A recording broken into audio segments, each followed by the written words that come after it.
2월 23일 네 발에서 신을 벗어라. 목사님 설교 요약을 해드리겠습니다. 오늘 본문의 배경은 모세가 죽고 난 이후에 여호수아가 이스라엘 백성을 데리고 가나안 땅에 들어가는 바로 그 순간이었습니다. 첫 번째 문제 가겠습니다. 모세가 죽은 후에 이스라엘의 지도자가 된 여호수아의 마음에 든 생각, 감정은 두려움이었다. 그래서 하나님께서는 맨 먼저 그에게 마음을 강하게 하고 담대하고 두려워 말며 놀라지 말라고 하셨다. 두 번째 문제 가겠습니다. 우리는 스스로 마음을 강하게 할 수 없다. 왕의 마음이 여호와의 손에 있음이 마치 보혜물과 같아서 그가 임의로 인도하시느니라. 중요한 것은 하나님께서 생각도 주시고 방향도 정해 주신다는 것입니다. 세 번째 문제 가겠습니다. 지금 여호수아에게 가장 필요한 것은 마음의 담대함이다. 이를 위해서 그가 해야 할 것은 율법책을 입에서 떠나지 말게 하고 주야로 그것을 묵상하는 마음에 새기는 일이다. 그렇게 되면 그 마음에 새긴 말씀이 그를 행하게 한다. 내가 할 수 없습니다. 우리 안에 새겨진 말씀이 우리로 하여금 하나님 말씀에 순종할 수 있게 합니다. 네 번째 문제 가겠습니다. 사도행전 20장 32절. 지금 내가 너희를 주와 및 그 은혜의 말씀께 부탁하노니 그 말씀이 너희를 능히 든든히 세우사 거룩하게 하심을 입은 모든 자 가운데 기업이 있게 하시리라. 시편 107편 19절에서 20절.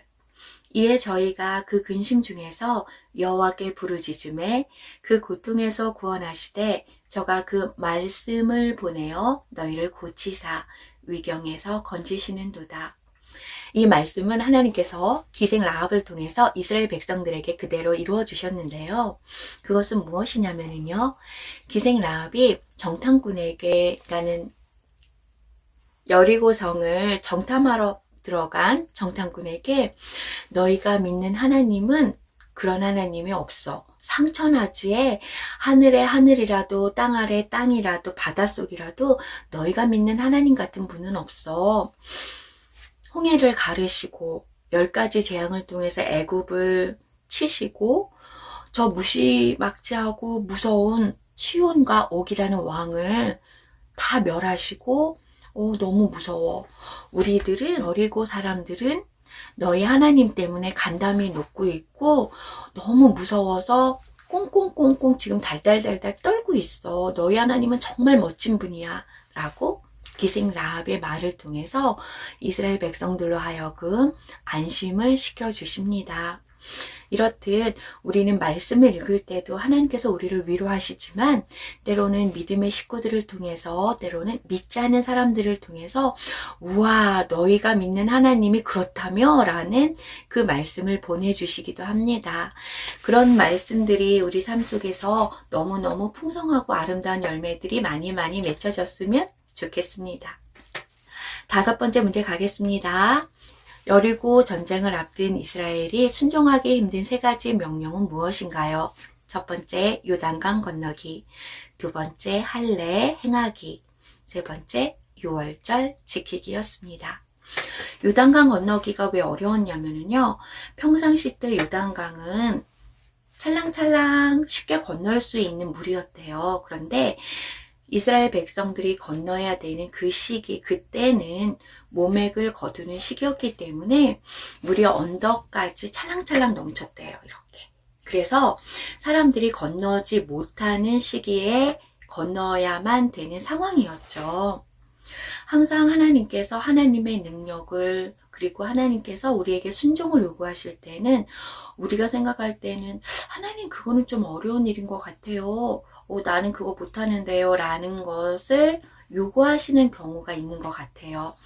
그럴 때 우리가 기도로 잘 생각을 해보고 순종함으로 하나님의 능력 전지전능함을 삶 속에서 체험하는 우리 식구들 되었으면 좋겠습니다.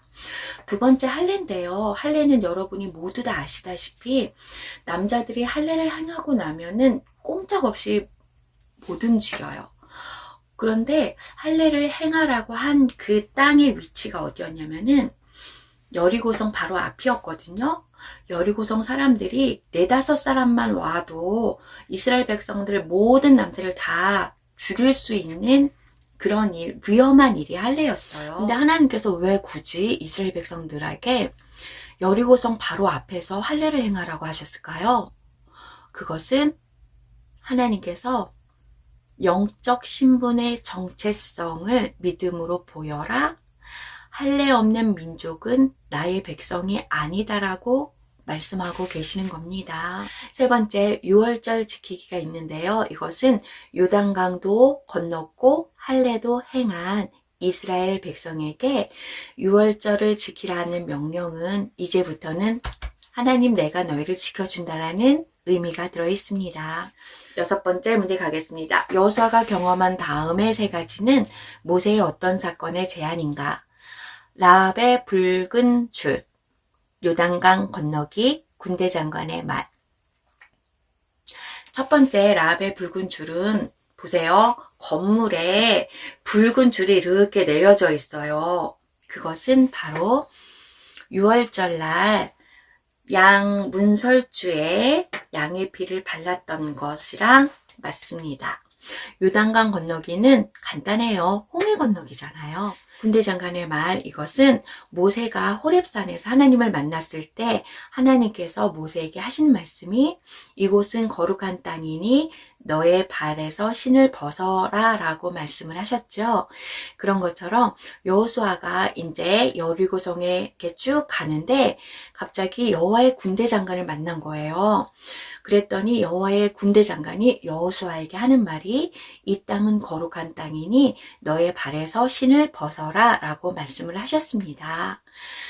가나안 땅은 거룩한 땅이 아니잖아요. 그쵸? 근데 네가 선 땅은 거룩한 곳이라고 말씀하셨다는 것은 하나님이 거하고 임재하시는 곳이라는 거잖아요. 내가 너희와 함께 하겠다라는 또 다른 말인 거지요. 7번째 문제 가겠습니다. 첫 번째 할례 유월절은 하나님의 관계, 즉 자녀라는 영적 신분을 확인하는 것에 있었고요. 두 번째, 군대 장관에게 여호수아는 절을 했습니다. 그 절을 했다는 말을 다른 말로 표현을 하면 경배하다, 예배하다입니다. 그리고 신발을 벗었잖아요. 내가 선 곳은 거룩한 곳이니 신을 벗어라 라고 말했던 것처럼 이것은 순종을 뜻합니다. 왜냐하면은 옛날에 종들은 신을 신고 다니지 않았대요. 그러면은 종들은 주인에게 순종하는 것처럼 우리는 늘 하나님의 말씀에 순종해야 되는 것을 말씀하고 계십니다.